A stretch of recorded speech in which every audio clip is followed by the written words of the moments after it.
जमलेल्या माझ्या तमाम हिंदू बांधवांनो, भगिनींनो आणि मातांनो,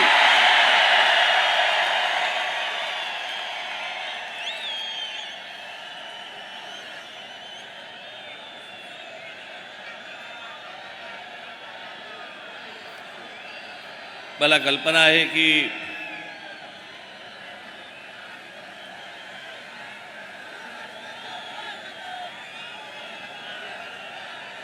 बसायला सोडा पण उभं राहायला पण जागा नाहीये.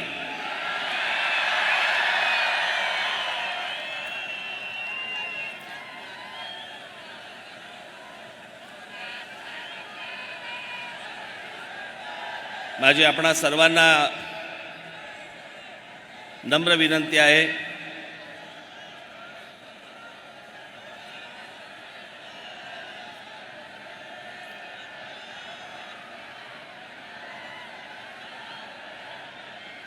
की आपल्या घोषणा, आपलं बोलणं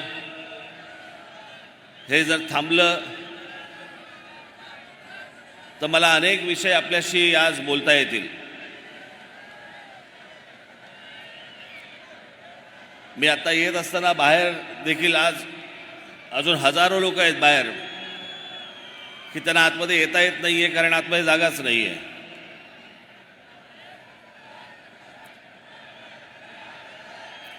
आज सर्वप्रथम मी आपणा सर्वांना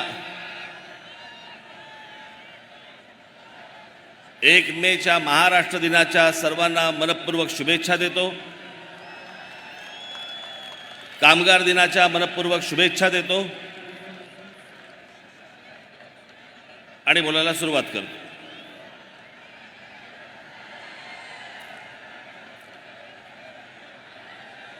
खरं तर सभा होणार नाही होणार, राज ठाकरेंनी सभा घ्यावी न घ्यावी,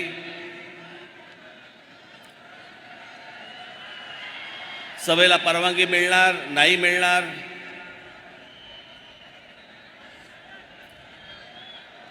खरं तर हे का ही गोष्ट केली मला अजूनपर्यंत समजलेली नाही.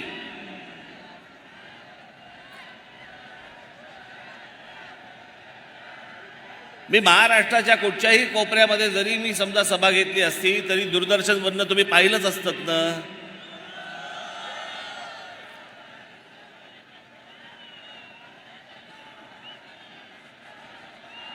मुंबईला गुढीपाडव्याच्या दिवशी एक सभा घेतली,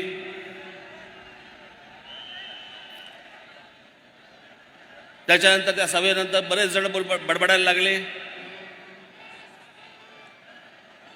मग त्यांना उत्तर देण्यासाठी म्हणून एक उत्तर सभा ठाण्यामध्ये घेतली.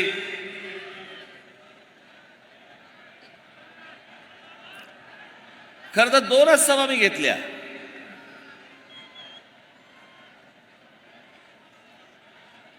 पण या 2 सभांवरती किती बोलतायत.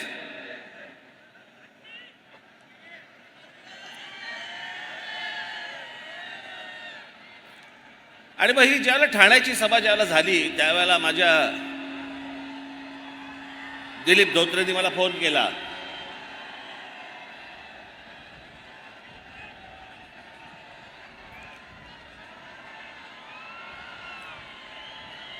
बसतील शांत, जागा नाही, ऐकता येणार नाही त्यांना. आणि आमच्या दिलीप धोत्रेंनी फोन केला आणि दिलीप धोत्रेंनी सांगितलं की साहेब आपल्याकडे एक संभाजीनगरला आपण एक सभा घेऊया.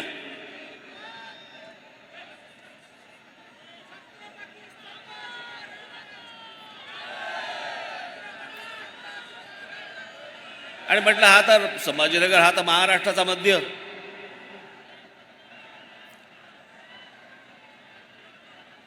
मग मी त्याला सांगितलं, म्हटलं आपण एक संभाजीनगरला सभा घेऊ. म्हटलं मी तुला तारीख सांगतो नंतर. आता हा विषय फक्त संभाजीनगर पुरता मर्यादित नाही. माझ्या ह्याच्या पुढच्या सगळ्या सभा या सगळ्या मराठवाड्यातल्या प्रत्येक जिल्ह्यामध्ये होणार आहेत.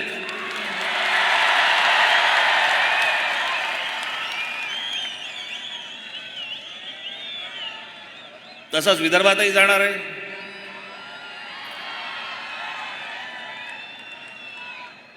आपल्या कोकणातही जाणार आहे, उत्तर महाराष्ट्रातही जाणार आहे, पश्चिम महाराष्ट्रातही जाणार आहे.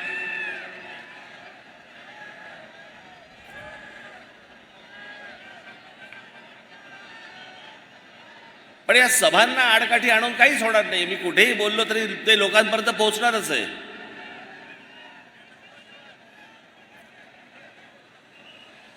कोंबडा झाकायचं ठरवलं तरी ते उगवायचा थोडी राहतं. सूर्य उगवतोच.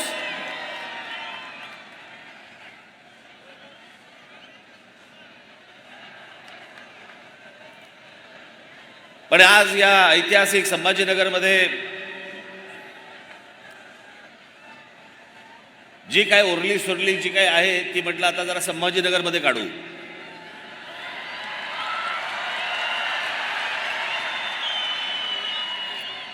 मला कल्पना आहे की महाराष्ट्रामध्ये अनेक प्रश्न आहेत. पिण्याच्या पाण्याचा प्रश्न आहे. संभाजीनगरमध्ये शहराचा मध्ये पिण्याच्या पाण्याचा प्रश्न आहे. 10 दिवसांनी पिण्याचं पाणी येतं.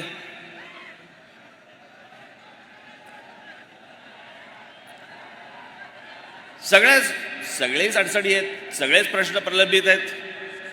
मला याची संपूर्ण कल्पना आहे.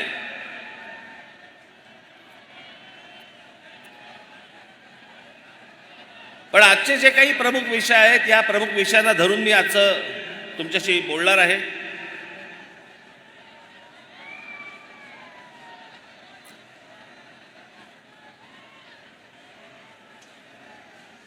आज या संभाजीनगरमध्ये खरं तर या संभाजीनगरचं ह्याचं मूळ नाव खडकी.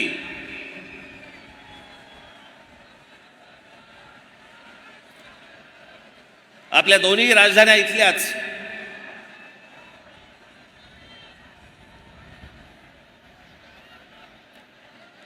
एक आमचा देवगिरीचा किल्ला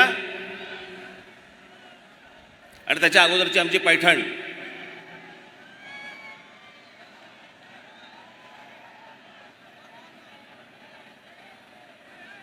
मला असं वाटतं आजचा महाराष्ट्र दिन 1 मे आपण साजरा करताना पहिल्यांदा आपण थोडासा महाराष्ट्र नीट समजून घेणं गरजेचं आहे. कारण जर महाराष्ट्रच समजला नाही, मी त्याविषयी म्हटलं ना, ठाण्याच्या सभेमध्ये म्हटलं का कुठच्या सभेमध्ये म्हटलं मला तर आठवत नाही मला. पण जो समाज इतिहास विसरला त्याच्या पायाखालचा भूगोल सटकलेला आहे. त्याच्या पायाखालची जमीन सटकलेली आहे.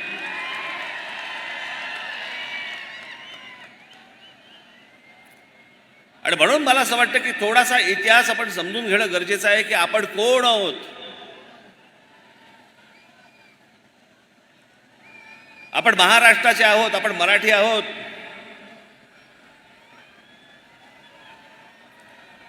या महाराष्ट्राने आजपर्यंत या देशाला काय काय दिलं. मुळात हा कधी देश असा नव्हता. ही भूमी होती एक.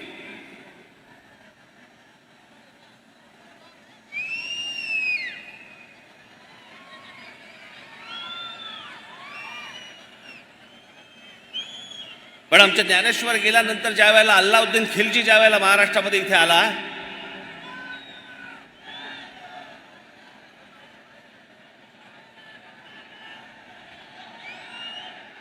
आणि आमच्या देवगिरीच्या किल्ल्यामध्ये ज्यावेळी शिरला, काय चाललं रे तिकडे.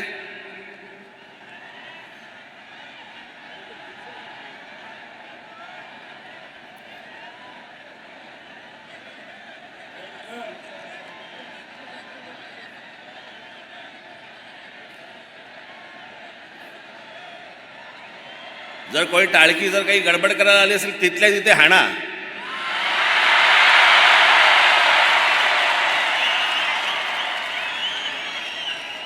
महाराष्ट्र नवनिर्माण सेनेची सभा इथे वेडवाकडं कराल ना, चौरंग करून घरी पाठवीन.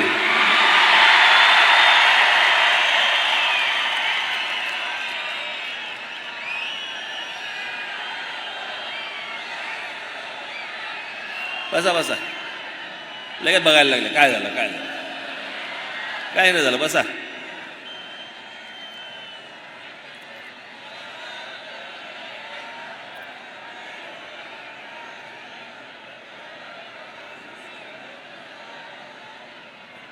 या एका अल्लाउद्दीन खिलजीने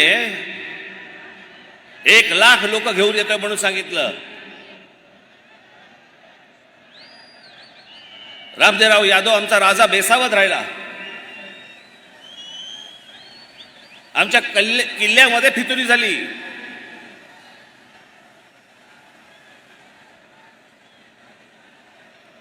आणि ते 1 लाख लोक नव्हतीच येणारी.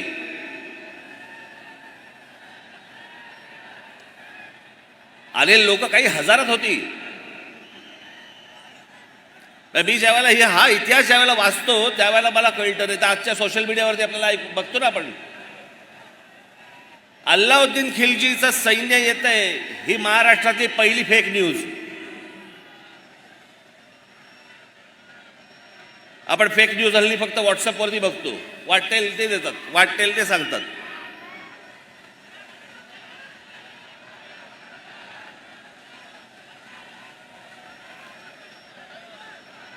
आमच्या महाराष्ट्राची कन्या रामदेवराव यादवांची मुलगी हिला अल्लाउद्दीन खिलजी पळवून घेऊन गेला.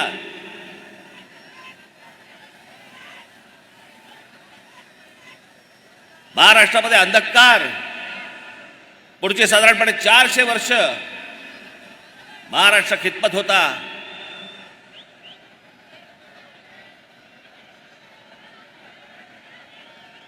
या महाराष्ट्रातल्या माझ्या माता भगिनींवरती अत्याचार होत होते, बलात्कार होत होते, मंदिरं पाडली जात होती.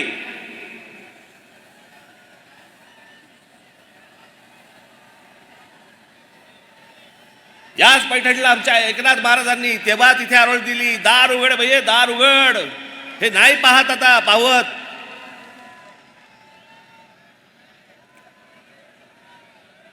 आणि या 1630ला दार उघडलं. आमच्या छत्रपतींचा जन्म झाला.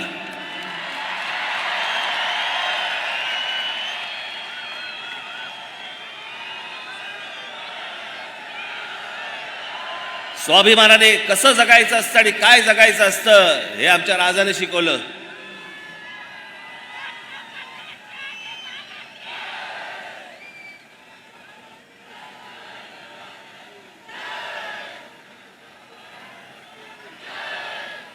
महाराज गेले. इथे आमच्या नांदेडला राहणारे खूप मोठे लेखक नरहर कुरुंदकर, या कुरुंदकरांच्या पुस्तकामध्ये फार छान वर्णन केलेलं आहे त्यांचं.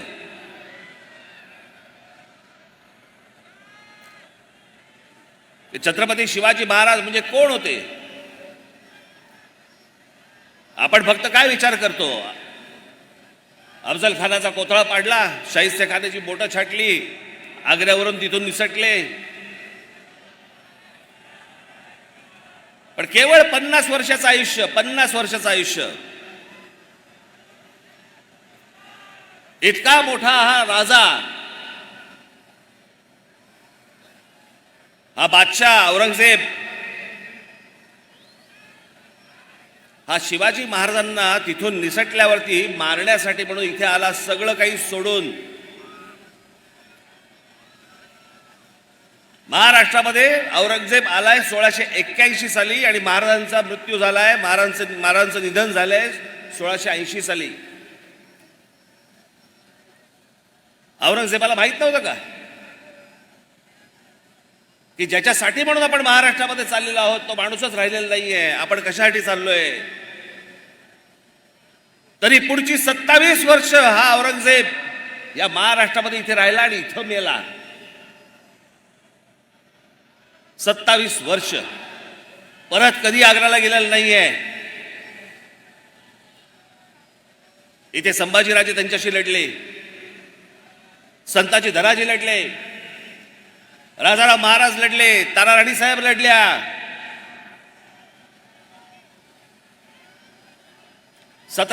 ला इथे मेला तो.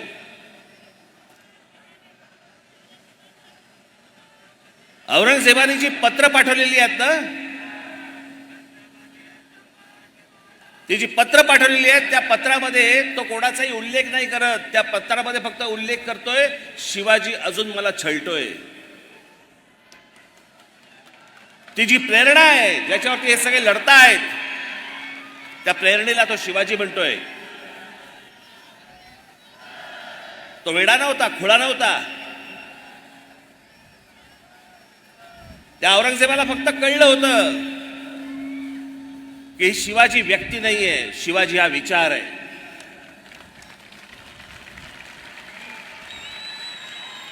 छत्रपती शिवाजी महाराज हा एक विचार आहे आणि हा जर विचार या भूमीमध्ये पसरला तर आपलं काही खरं नाही. आणि तेच झालं. संपूर्ण मराठेशाहीने उद्ध्वस्त केलं मोगल साम्राज्य.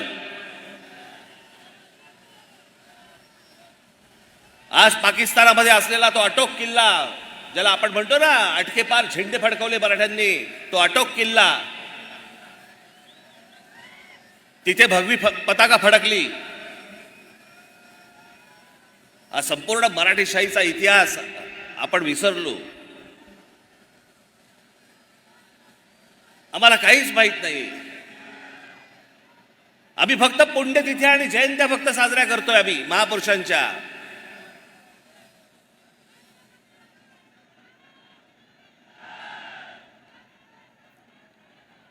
आमच्या डॉक्टर बाबासाहेब आंबेडकरांचं काय वाक्य आहे.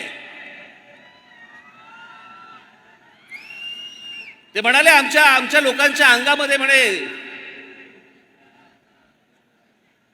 देवी येते, भूत येतात, सगळ्या गोष्टी होतात. काय वाक्य आहे त्यांचं, अप्रतिम वाक्य आहे. त्याच्यात बाबासाहेब म्हणतात ज्या दिवशी या देशातल्या या समाजाच्या अंगामध्ये शिवाजी नावाचं भूत येईल ना, त्या दिवशी अख्खं जग पादाक्रांत करून टाकू आपण.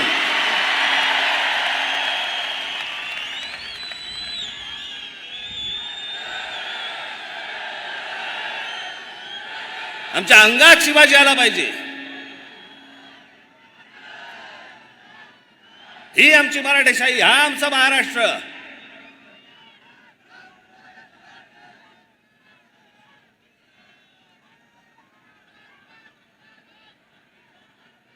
आज काय महाराष्ट्राची परिस्थिती झाली आहे. आमच्या महाराष्ट्राची आबरू वेशीवरती टाकली जाते. रोज आमच्या ते महाराष्ट्रामधले नेते वाटेल ते बरळतायत, वाटेल ते बोलतायत.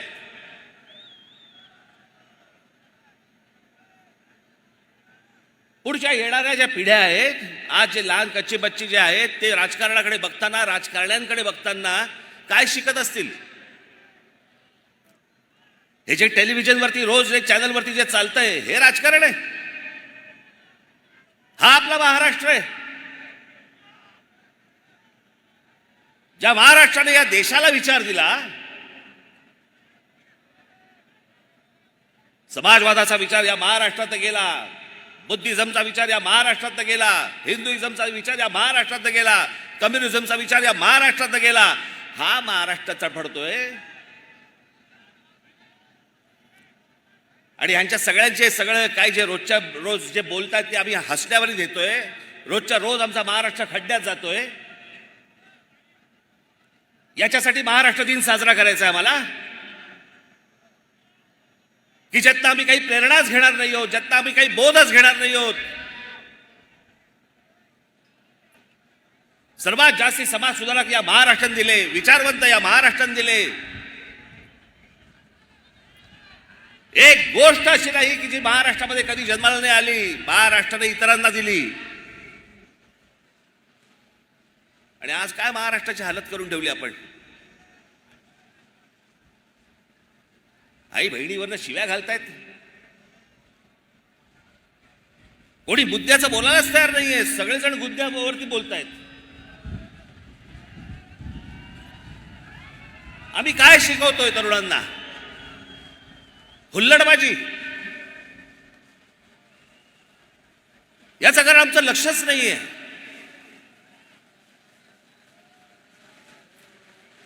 राज ठाकरेंचं भाषण आहे, हल्लागुल्ला करा, घोषणा द्या, बस निघालो आम्ही. आम्हाला यातनं काही घ्यायचं नाही. इथेच मरतो आपण. या आमच्या हाताला काही लागत नाही. आणि या सगळ्या राजकारणाला हेच हवंय.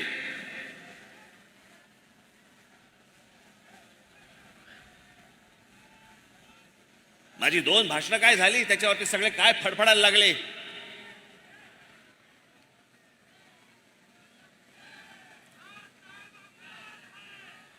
शरद पवार सांगतात की 2 समाजामधला म्हणे हे दुई माजवतायत.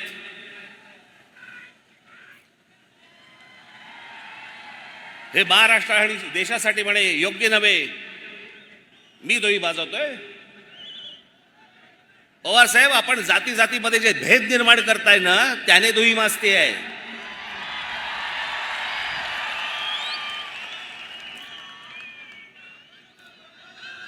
प्रत्येक व्यक्ती जातीतनं बघायची. हातामध्ये पुस्तक घेतल्यानंतर पुस्तकाचा लेखक कोणत्या जातीचा आहे त्याचा विचार करून बोलायचं. मी त्या दिवशी जेव्हा बोललो, आज आत्ता घरी जेव्हा जाल त्यावेळेला युट्यूबवरती काढून बघा, सर्व राष्ट्रवादी काँग्रेसच्या आतापर्यंतच्या सभा काढून बघा. कधीतरी शरद पवार साहेबांनी महाराजांचा, छत्रपती शिवाजी महाराजांचा उल्लेख केलाय का? आत्ता बोलायला सुरुवात झाली. आत्ता सुरुवात झाली मी बोलल्यावरती, तोपर्यंत काही नाही. आणि काहीतरी व्हिडिओ काढतायत, तल्लीन झालेत आणि गीत रामायण ऐकतायत आणि बाजूला शिवाजी महाराजांचं पुस्तक ठेवलंय. कशासाठी खोटं करताय? ज्या दिवशी मी त्या दिवशी म्हटलं माझ्या सभेमध्ये, बस रे आता बस.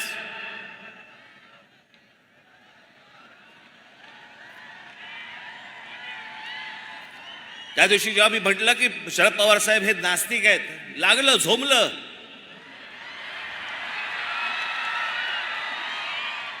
जे मला माहिती होतं ते मी बोललो. मग लगेच देवाचे बिवाचे फोटो काढले सगळे, पूजा करताना, नमस्कार करताना वगैरे. अहो, देवा बिवाचे कशाला फोटो काढताय? आपली कन्या लोकसभेमध्ये बोलली आहे की माझे वडील नास्तिक आहेत.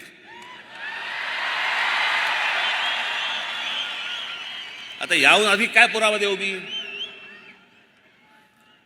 जिकडे सभा घेतायत तिकडे बोलतायत. राज ठाकरेंनी म्हणे त्यांच्या आजोबांची पुस्तकं वाचली पाहिजेत. अरे मी वाचली आहेत.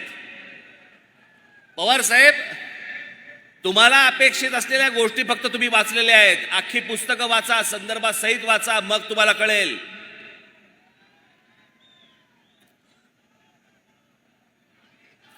माझ्या आजोबांनी जे लिहून ठेवलंय ते जर समजा तुम्ही नीट वाचलं तर ते परिस्थितीला धरू नये. ते व्यक्तिसापेक्ष आहे.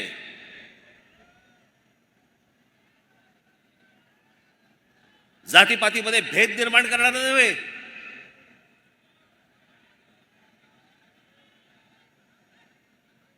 हा आपला हिंदू धर्म मानणारा माणूस होता, तो त्याची पूजा करणारा माणूस होता.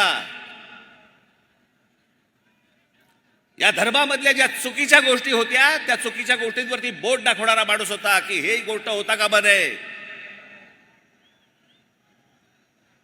माझे आजोबा हे भटभिक्षुकीच्या विरोधात होते.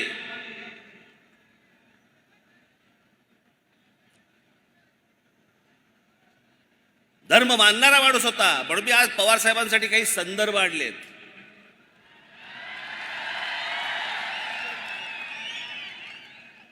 आपण ते ऐकावंच, पण या टेलिव्हिजन चॅनलच्या माध्यमातून मी आपल्याला सांगतोय, संपूर्ण महाराष्ट्राने देखील डोळे उघडे ठेवून, कान देऊन याच्या पुढची मी काही गोष्टी ज्या सांगणार त्या ऐकाव्यात की ह्या लोकांनी कसं विष पसरवलं ते महाराष्ट्रामध्ये जातीचं.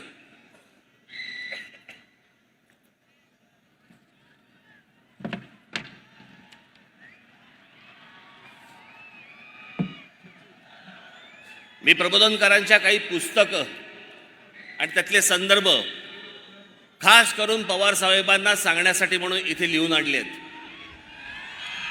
की जर जमलं तर आपण हे वाचावेत.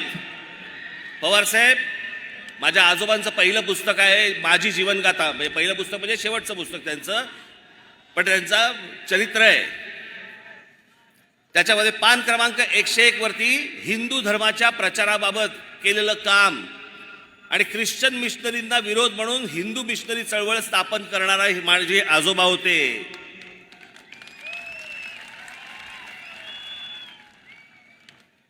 महाराष्ट्रामधला नवरात्रोत्सव आपल्याला कल्पना नसेल, सार्वजनिक नवरात्रोत्सव सुरू करणारे माझे आजोबा होते, प्रबोधनकार ठाकरे होते.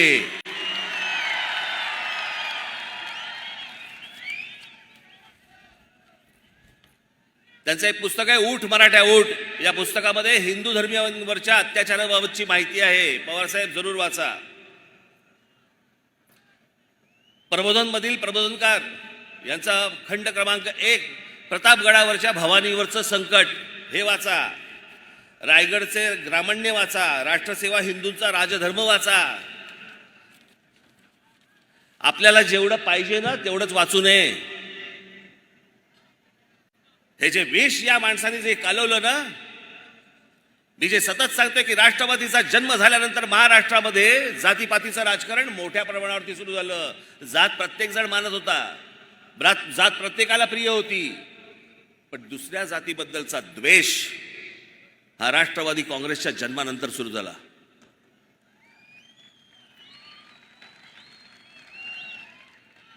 माझा मराठा बांधव भगिनी यांची माती भडकवायची,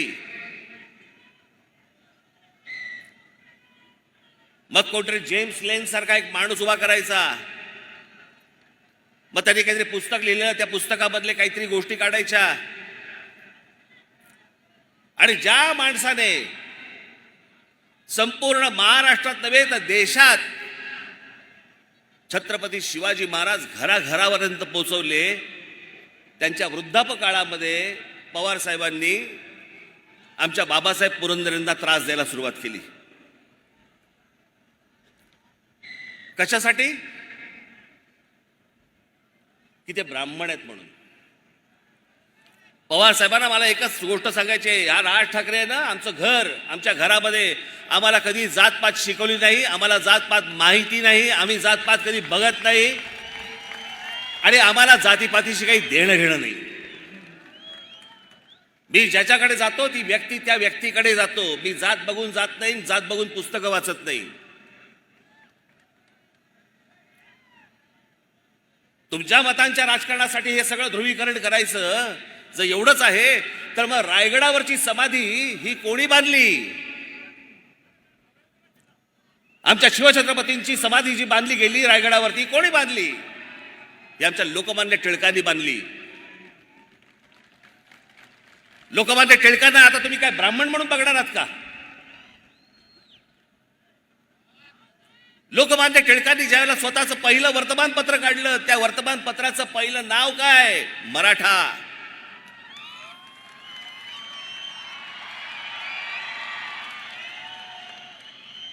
हे पवार साहेब कधी सांगणार नाहीत. आता जेम्स लेन, इतकी वर्ष बघा ही माणसं सत्तेमध्ये होती, खेचून आणायचा होता त्या जेम्स लेनला, विचारायचा होता तुला कोणी सांगितलं हे? त्या जेम्स लेनची आता इंडिया टुडेने मुलाखत घेतली. त्या मुलाखतीमधले फक्त 4 प्रश्न मी तुम्हाला दाखवायला आणलेत. ते 4 प्रश्न फक्त आपण बघून घ्या. दाखव रे. एक मिनिट थांबा. ही जेम्स लेनची मुलाखतीतला काही भाग आहे. छत्रपती शिवाजी महाराजांची अपमानकारक माहिती तुम्हाला कोणी पुरवली होती? तुम्ही प्रश्न चुकीच्या पद्धतीने विचारत आहात. हे जेम्स लेन सांगतोय, मला कोणीही माहिती पुरवली नाही. माझं पुस्तक लोकांमध्ये प्रचलित असलेल्या कथांबद्दल आहे. या कथा सांगत असलेल्या लोकांनी नरेटिव्ह सेट करून ठेवलं त्याबद्दल आहे. काही लोक रामदास यांना शिवाजी महाराजांचे गुरु मानतात, तर काही तुकाराम महाराज यांना शिवाजी महाराजांचे गुरु मानतात. यातलं खरं काय आहे त्यात मला काही रस नाही. पण एक गट पहिल्या नरेटिव्हच्या बाजूने आहे तर दुसरा दुसऱ्या नरेटिव्हच्या बाजूने आहे. असं का? पुढे तुमच्याकडे असलेल्या अपमानकारक माहितीचा आधार काय? जेम्स लेन, माझं पुस्तक काळजीपूर्वक वाचणाऱ्यांच्या लक्षात येईल की मी कुठलंही ऐतिहासिक तथ्य मांडल्याचा दावा केलेला नाही. मी शिवाजी महाराजांचा अपमान केलाय अशी टीका करणाऱ्यांनी चुकीचा अर्थ काढलाय.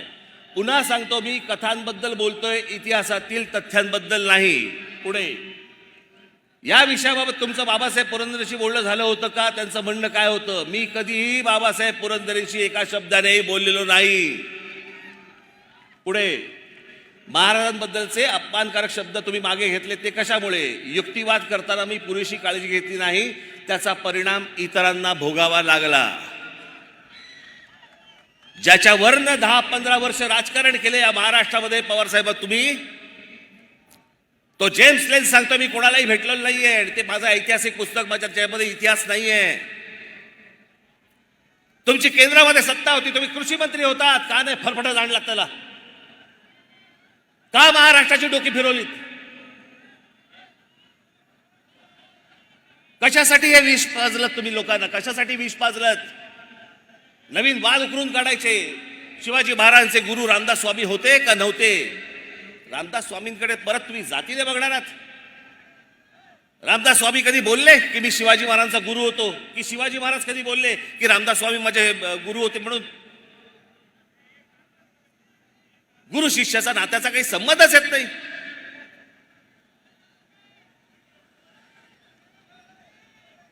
जे रामदास स्वामीने आजपर्यंत जे शिवाजी महाराजांवरती लिहून ठेवलेलं आहे ना, मी त्याच्या इतकं उत्कृष्ट शिवाजी महाराजांवरती लिहिलेलं आजपर्यंत कुठेही वाचलेलं नाही.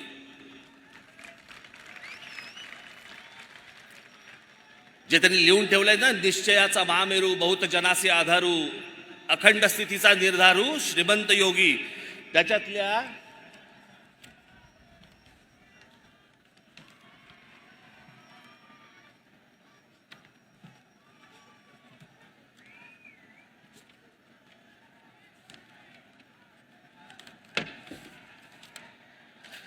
फक्त शेवटच्या 3 ओळी वाचून दाखवतो. लाऊडस्पीकरवरती येणार पण थोड्या वेळाने.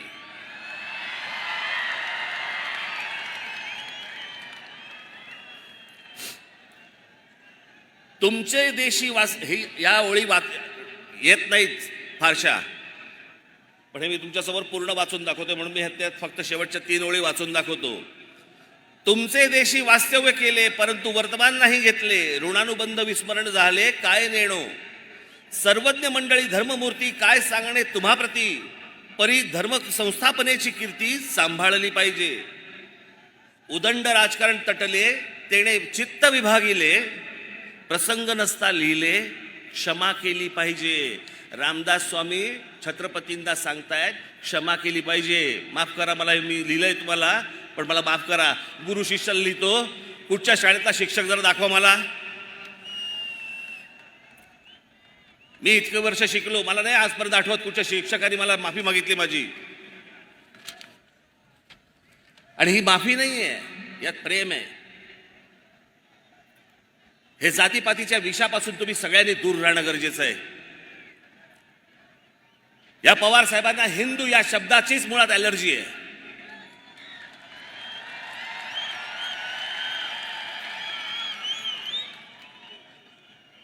प्रत्येक वेळेला बोलताना शाहू फुले आंबेडकरांचा महाराष्ट्र, हो तो आहेच,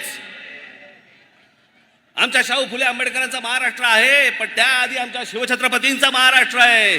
त्यांचा विचार घेऊन ते पुढे गेले, त्यांचा विचार घेऊन ते पुढे गेले. पण कधी पवार साहेबांच्या तोंडी शिवाजी महाराजांचं नाव कधी ऐकलं नाही. मी आत्ता काढल्यानंतर आत्ता बोलायला लागले. आणि हल्ली काय गोष्टी काय लपून राहत नाहीत. त्या सगळ्या राष्ट्रवादीच्या सभा तुमच्या समोर आहेत, घरी जाऊन बघू शकता. फोटो पण नसतो, फोटो पण कधी नसायचा, आता सुरू केलं लावायला. या सगळ्या गोष्टींपासून मी हे मुद्दामून आपल्याला सांगतोय, कारण हे जे सत्य जे चालू आहे ना त्यांचं. आणि पवार साहेब, पहिली गोष्ट आपल्याला निश्चितपणे सांगतो, मी जात मानत नाही, मला जातीशी काही देणं घेणं नाही. इथे कोणा ब्राह्मणांची बाजू घेण्यासाठी म्हणून मी पण उभा नाहीये आणि कोणाचीच बाजू घेणार नाहीये. महाराष्ट्र असा कधी नव्हता. याच आमच्या शिवछत्रपतींनी आम्हाला शिकवलं. 18 पगड जातींना घेऊन स्वराज्याची स्थापना केली. या 18 पगड जाती या महाराष्ट्रासाठी झटत होत्या. त्या 18 पगड जातींमध्ये विष घालवलं तुम्ही का? तुम्हाला सगळ्यांमधनं मतं पाहिजेत म्हणून, आमदार निवडून यायला पाहिजेत म्हणून? अहो, एवढ्याशा छोट्याशा गोष्टीसाठी म्हणून हे कालवलेलं विष कुठपर्यंत गेले बघा. शाळा कॉलेजपर्यंत गेलं. शाळेमध्ये मुलं एकमेकांकडे जी सहज जायची, सहज भेटायची, ती आता विचार करायला लागली, हा कोणत्या जातीचा आणि तो कोणत्या जातीचा, याच्याशी मैत्री करू की नको, ह्याच्याशी मैत्री करावी, इथपर्यंत घाण राजकारण आणलं. आणि म्हणून महाराष्ट्र दिवस साजरा करायचा आम्ही. मी त्या दिवशी म्हटलं ना, अरे आम्ही जातीतनं बाहेर येत नाही आहोत. आम्ही हिंदू कधी होणार, आम्ही मराठी कधी होणार?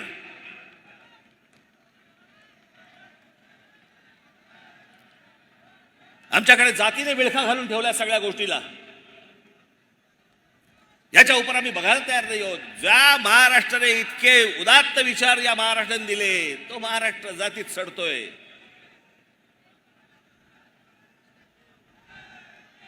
त्याचा दिवस साजरा करायचा आम्ही.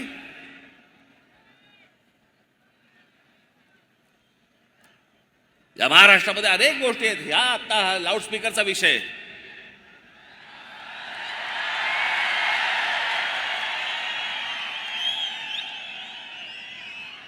त्याशी एका पत्रकाराने मला विचारलं, नाही एकदम लाऊडस्पीकर अचानक. म्हटलं अचानक? बरं कधी काढला की तुम्ही विचारणार अचानक? कधी काढायचाच नाही का? मी त्याच्या अगोदरच्या माझ्या क्लिप्स दाखवल्या होत्या त्याशी. याच्या अगोदर अनेकदा बोललोय. बरं हा काही लाऊडस्पीकर हा नवीन विषय नाहीये, हा काही मी पहिल्यांदा मांडतो अशातला विषय नाहीये. याच्या अगोदर अनेकांनी मांडलाय. मी फक्त त्याला पर्याय दिला.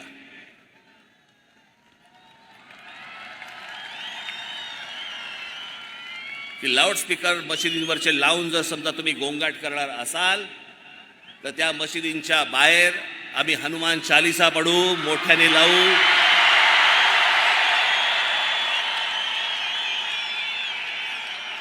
मला कुठेही महाराष्ट्रामध्ये दंगली घडवायच्या नाहीत. महाराष्ट्रामध्ये मला कुठेही दंगली घडवायची इच्छा देखील नाहीये. मुस्लिम समाजाने देखील ही गोष्ट नीट समजून घेणं गरजेचं आहे.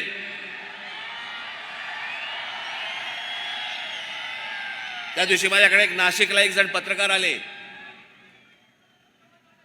आणि ते पत्रकार मला ते मुस्लिम समाजातले होते आणि ते आले. त्या पत्रकाराने मला सांगितलं, माझ्याकडे आतल्या पुण्याच्या केबिनमध्ये आतमध्ये आले आणि मला म्हणाले, साहेब मी मुसलमान आहे पण आम्हाला भोंग्याचा खूप त्रास होतो. म्हणजे माझं लहान मूल हे लाऊडस्पीकर लागले की म्हणे झोपेना ते आजारी पडायला लागलं आणि दरवेळेला ते म्हणे झोपायला आलं लहान मूल माझं की म्हणे इकडनं म्हणे ते अजान आणि त्या सगळ्या बांग सुरू होतात आणि माझं पोर झोपू शकलं नाही. मग मी अनेकदा त्याला सांगितलं, पण एकदा मी मशिदीत गेलो, तिकडचे मौलवी होते, त्याला सांगितलं की माझ्या मुलाला त्रास होतोय तुमच्या भोंग्याचा, तुम्हाला जे काय पठण करायचं असेल ते मशिदीच्या आत करा, आम्हाला या लाऊडस्पीकरचा त्रास होतोय. त्याच्यानंतर त्यांनी काहीतरी कमी केलं आणि त्या दिवशी पण मी सांगितलं होतं, आज परत मी तुम्हाला सांगतो, लाऊडस्पीकर हा सामाजिक विषय आहे, हा धार्मिक विषय नव्हे. आणि लाऊडस्पीकर या विषयाला जर समजा तुम्ही धार्मिक वळण देणार असाल तर त्याचं उत्तर आम्हाला धर्मानेच द्यावं लागेल, एवढं पण तुम्ही लक्षात ठेवावं.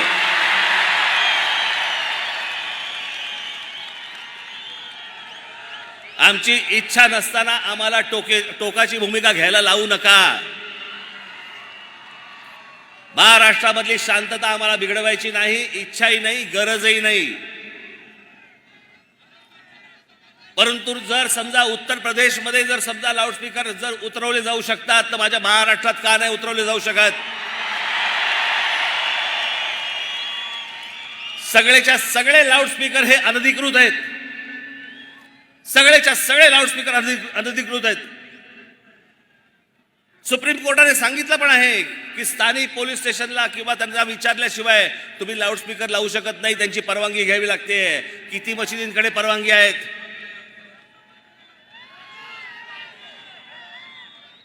कोणाचकडे परवानग्या नाही आहेत. मला कोणीतरी सांगितलं, कालच कोणीतरी सांगितलं, इथे संभाजीनगरमध्ये 600 मशिदी आहेत. बांगेची कॉन्सर्ट चालते की काय इकडे?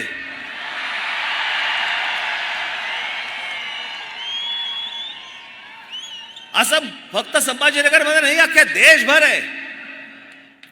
हे संपूर्ण देशातले लाऊडस्पीकर पहिले खाली आले पाहिजे. सगळ्यांना समान धर्म असला पाहिजे. प्रत्येक वेळेला आम्हीच का भोगायचं? आम्हाला सभा घ्यायची असली की लगेच सांगतात की नाही नाही हा सायलेन्स झोन आहे, इथे शाळा आहे. रात्रीची कुठची शाळा?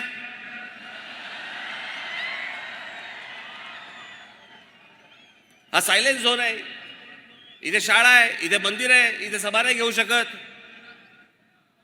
आणि ह्याना कुठेही रस्त्यावरती येऊन तुम्ही नमाज पडताय. कोणी अधिकार दिले तुम्हाला?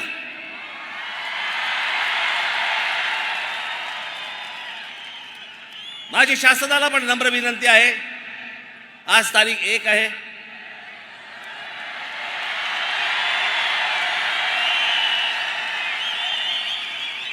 उद्या तारीख 2 आहे,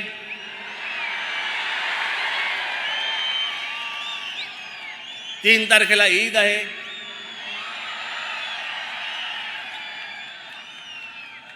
त्यांच्या सणामध्ये मला कुठच्याही प्रकारचं विष कालवायचं नाही.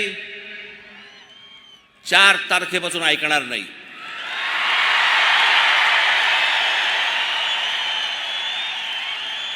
माझी महाराष्ट्रातल्या सर्व तमाम हिंदू बांधवांना, भगिनींना माझी विनंती आहे, हात जोडून विनंती आहे,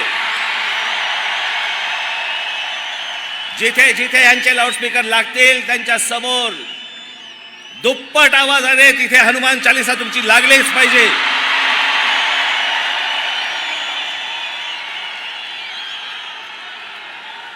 विनंती करून जर समजत नसेल तर आमच्या समोर दुसरा पर्याय उरत नाही. लाऊडस्पीकर तुमच्या धर्मामध्ये बसत नाही.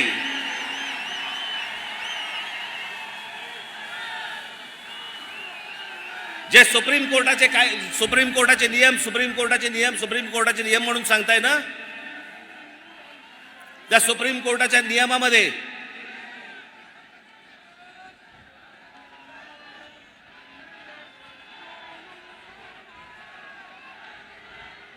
माझी पोलिसांना नम्र विनंती आहे, जर सभेच्या वेळेला हे बांग जर सुरू करणार असतील, आपण आत्ताच्या आत्ता ताबडतोब तोंडात बोळा कोंबावा. ह्यांना जर सहज सरळ मार्गाने जर समजा समजत नसेल तर मग त्याच्यानंतर महाराष्ट्रात काय होईल मला माहिती नाही.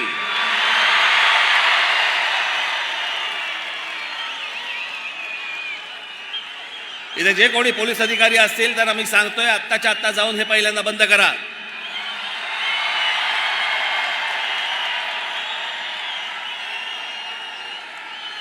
आणि माझं एक म्हणणं आहे या बाबतीत, त्यांना जर समजा सरळ भाषेमध्ये समजत नसेल ना तर एकदा काय ते तिच्या आईला होऊनच जाऊन देत.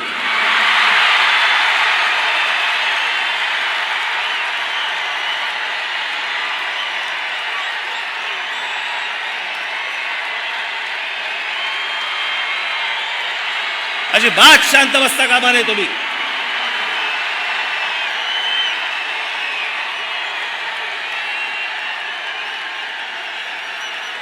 संभाजीनगरच्या पोलिसांना माझी हात नम्र विनंती परत करतोय, मी आपल्याला परत सांगतोय,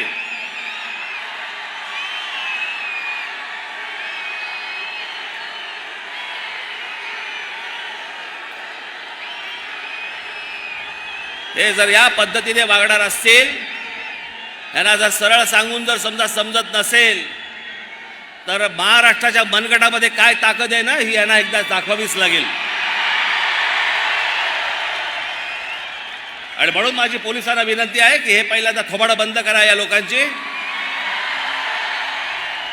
माझी संपूर्ण देशवासियांना, अख्ख्या संपूर्ण देशातल्या माझ्या हिंदू बांधवांना, भगिनींना माझी विनंती आहे की बिलकुल मागचा पुढचा काही विचार करू नका. हे भोंगे उतरले गेलेच पाहिजेत. सगळ्या धार्मिक स्थळांवरचे, मग उद्या मंदिरांवरचे असतील तरी उतरले गेले पाहिजेत, पण ह्यांचे उतरल्यानंतर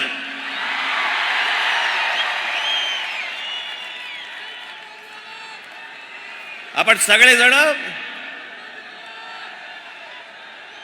आज ही परिस्थिती आहे, अभी नहीं तो कभी नहीं. माझ्या देशातल्या सर्व देशवासियांना, माझी सर्व हिंदू बांधवांना, भगिनींना माझी विनंती आहे, जर हे 3 तारखेपर्यंत ऐकले नाही, 4 तारखेला हनुमान चालीसा प्रत्येक ठिकाणी मला ऐकू आलंच पाहिजे. पोलिसांकडनं वाटल्यास रीतसर परवानगी घ्या, लाऊडस्पीकरची परवानगी घ्या, त्यांना द्यावीच लागते. पण ती परवानगी घेऊन आपण या सगळ्या गोष्टी जोरात कराल आणि सामाजिक दृष्ट्या हा इतके वर्षाचा प्रलंबित प्रश्न हा कायमचा निकाली लागेल, याच्यासाठी सगळ्यांनी आपण हातभार लावावा ही नम्र विनंती करतो आणि आपणा सर्वांची मी रजा घेतो. धन्यवाद. जय हिंद, जय महाराष्ट्र.